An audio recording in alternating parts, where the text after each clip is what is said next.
Hello, my name is Harrison, and this is our first of the Stinky cheeses. Or the highly offensive cheeses. So, today what we're going to be talking about is these cheeses that people know that are incredibly stinky. They can be. They, like, put it in your garage, open it, don't invite people over, kind of stinky. Now, this is the least of it. We'll start out with something, easy. The Rougette.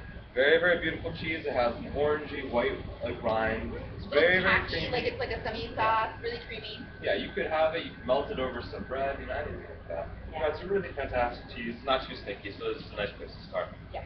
But next, we have Chimay. Now, we're starting to get in that stinky age. Like this stuff, you go, ooh. Yeah. It's not so bad that if you left it out, that your whole room would stink. But it's enough that, people are starting to smell it. They're like, oh. Yeah, if you open your fridge, you'll know that there's a cheese in there. Yeah, okay. But it has a very interesting flavor, so why don't you talk about that a little bit? Not really my favorite cheese per se, but it is a nice cheese.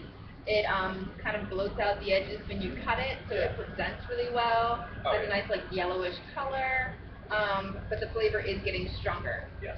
Definitely for sure. Anything you want to add? I think you covered it pretty well. Okay. But why don't we move to our next, the Point Levesque. Point Levesque? This cheese is absolutely fantastic, but it is definitely taking it up to that next level. Yeah, it's that French stinky cheese that is very popular amongst people who have that palate for it.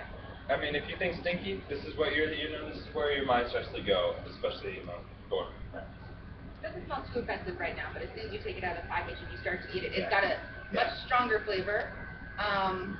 And as it gets to room temperature, it will start to really. It starts to bloom, and the flavor really starts to come out. Yeah. And you can really taste it. I wouldn't really pair it with anything else. It's one of those like the stinkier cheeses I like that if you're gonna go there, you want to leave them on their own so you keep can it really pure. appreciate it. Yeah. Now, our last and definitely not least is the Grayson. Now this cheese, this is the real stink master. Yeah, it is in a tome style, so it's a nice square. I tell people you probably want to leave it in your garage. Yes. Let it ripen. It's got a strong flavor. Yeah. It is not for the faint of heart at all. Yeah, this is not a cheese to be messed with.